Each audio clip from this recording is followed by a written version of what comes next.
Welcome back. আজকে পনিরের একটা খুব তাড়াতাড়ি তৈরি হয়ে যাবে সিম্পল আর খুবই টেস্টি রেসিপি শেয়ার করব।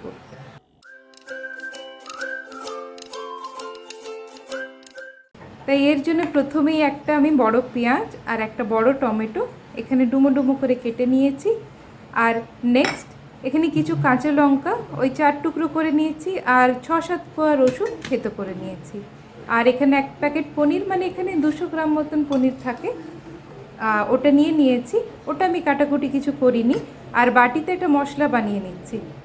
1 টেবিল স্পুন আমি এখানে বেসন দিয়েছি, হাফ টিস্পুন আমি এখানে কাশ্মীরি লাল মির্চ দিয়েছি, হাফ টিস্পুন নুন দিয়েছি, আর এখানে 2 টেবিল স্পুন মতন আমি টক দই দিচ্ছি। তো এখানে আমি ভরে ভরেই টক দই দিচ্ছি, খুব বেশি টক না হলেই এটা বেশি ভালো হবে। আর উল্টো দিকে আমি গরম করতে রেখেছি 2 টেবিল স্পুন মতন সাদা তেল।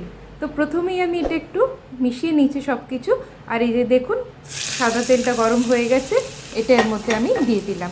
তো আমার এই মশলাটা এদিকে রেডি হয়ে গেল। আর নেক্সট এবার আমরা রান্না করে নেব এই টুকটাক বেসিক মশলা, যেটা আমাদের হাতের কাছেই থাকে। আর আমাদের হট করে রুটির সাথে কি খাবো, পরোটার সাথে কি খাবো, তখন এরকম হালকা ফুলকা রেসিপি থাকলে করতে বেশ সুবিধা হয়।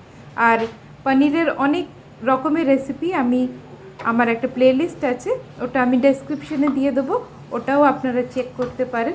পনিরকে একটু ডিফারেন্ট ওয়েতে খেতে বেশ ভালোই লাগে। তো এখানে আমি 1 টেবিল স্পুন মতন কি 2 টেবিল স্পুন যেরকম ইচ্ছে হয় দিয়ে, হালকা একটু গরম হয়েছে, তার মধ্যে একটা কিউব আমি এখানে বাটার দিয়ে দিয়েছি। আর হালকা গরম অবস্থাতেই দেবো, নাহলে বাটারটা একদমই পুড়ে যাবে, একদম লাল লাল হয়ে যাবে।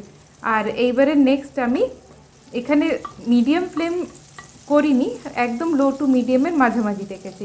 এবারে নেক্সট টাইম পরপর মশলাগুলো ভাজবো। তো এখানে রসুনটা আর একটু বেশি দিলেও চলে।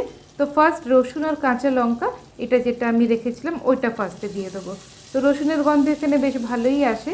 তো আমার চ্যানেলে আমি টুকটাক রেসিপি, তারপরে মিও আমরে বা ওই ধরনের কেকের ভিডিও, তারপরে বিস্কিটসের রিভিউ ভিডিও এগুলো দিই।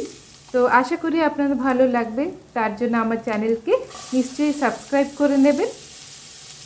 তো এইবারে লাল লাল করে রসুনগুলো ভাজা হয়ে যাওয়ার পরে আমি এখানে পেঁয়াজ দিচ্ছি। তো এই পেঁয়াজটা বেশ বড় ছিল, আর নাহলে মিডিয়াম সাইজের দুটো পেঁয়াজ দিলে হবে। আর টুকরো দেখে বোঝাই যাচ্ছে যে মানে একদম কুচি কুচি নয়, একটু রাখতে বড় রেখেছি। এবারে পেঁয়াজটা একটু লাল লাল ভাজা হয়ে গেছে, তার মধ্যে আমি এবারে দিয়ে দিয়েছি টমেটোটা আমি চেষ্টা করেছি যতটা ছোটো ছোটো করে কাটা যায়, কেন তাহলে তাড়াতাড়ি একটু গলে যাবে। আর এবারে আমি এর মধ্যে নুন দিয়ে দিয়েছি। এবার নুন দিয়ে ঢাকা দিয়ে, আর এই হলুদটা অপশনাল, কেন দই দেবো তো ওই সাদা সাদাই থাকবে। তো আমি তাও হাফ টিস্পুন এখানে হলুদ দিয়ে দিলাম। এবারে নেড়ে চেড়ে ঢাকা দিয়ে এটা একটু নরম হতে রাখবো। তো এটা মনে হচ্ছে না যে কি খুবই তাড়াতাড়ি হয়ে যাবে এই রেসিপিটা। আর খেতে ঠিকঠাকই লাগে, মোটামুটি ভালোই লাগে, কেন খুব একটা তো স্পাইস নেই এর মধ্যে, খুব একটা মশলা নেই, তাই বলে সে একদম বিশাল মশলা মশলা টাইপের ওই ধরনের লাগবে না, কিন্তু হালকার মধ্যে বেশ ভালো লাগে খেতে। এইবারে টমেটোটা একটু নরম নরম গলে এসেছে, এর মধ্যে আমি যে মশলাটা রেডি করে রেখেছিলাম ওইটা দিয়ে দিয়েছি, আর একটুখানি বাটিটা ধুয়ে এখন জল দিয়ে দিচ্ছি।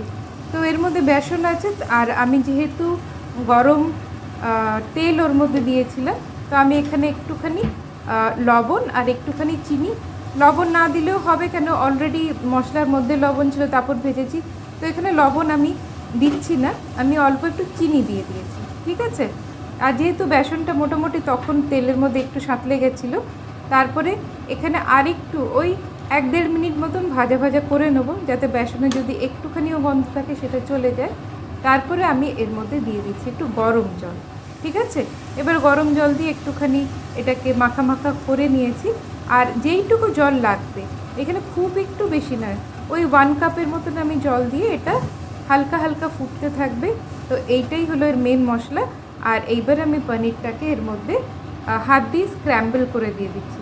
তো এখানে আমি খুব গুঁড়ো করবো না, তাহলে একটুর মধ্যেই পনিরগুলো গলে যায়। তো যতটুকু একটু স্ক্র্যাম্বল থাকবে, তাহলে যখন খাওয়ার সময় ওটা মুখে বোঝা যাবে যে হ্যাঁ পনিরটা পড়ছে। এইবারে ওই মিডিয়াম ফ্লেমে রেখে কিছুক্ষণ একটু নাড়াচাড়া করলেই দেখবেন এটা রেডি হয়ে এসেছে। আর লাস্টের দিকে আমার মনে হলো আরেকটু নুন আর আরেকটু চিনি দিই, যেহেতু টমেটোটাও টক আবার দইটাও একটু টক, তো নুন চিনির ব্যালেন্সটা এখানে ভীষণভাবেই ম্যাটার করে যায়, প্লাস লঙ্কা। ওকে, এই তিনটের ব্যালেন্স ঠিক থাকলে এই যে পনিরের রেসিপিটা সত্যিই খুব ভালো হয় খেতে। আর লাস্টে আমি এখানে একটু গরম মশলা গুঁড়ো দিয়ে দিচ্ছি। তো ধনেপাতা ছিল না বলে ধনেপাতাটা দিতে পারিনি, ধনেপাতাটা দিলে এখানে বেশ ফ্রেশ ফ্রেশ লাগবে। তো আমি এখানে গরম মশলা দিয়ে দিলাম। আমার এখানে রেসিপি রেডি, আর আমি এটা সার্ভ করে দেবো। লাস্টে একটুখানি বাটার দিচ্ছি আর সার্ভ করে দেবো। এর উপরে একটুখানি চিলি ফ্লেক্স, চিলি ফ্লেক্স না থাকলে ওই দুটো যেটা শুকনো লঙ্কা, ওটাকেও আমরা একটুখানি ভেজে নিয়ে গুঁড়ো করে এর উপরে দিয়ে দিলে ওর টেস্টটা বেশ ভালো আসে। তো আজকের জন্য এতটাই। আবার নতুন একটি ভিডিওর সাথে নিশ্চয়ই আপনাদের সাথে দেখা হবে। ততক্ষণের জন্যে বাই বাই।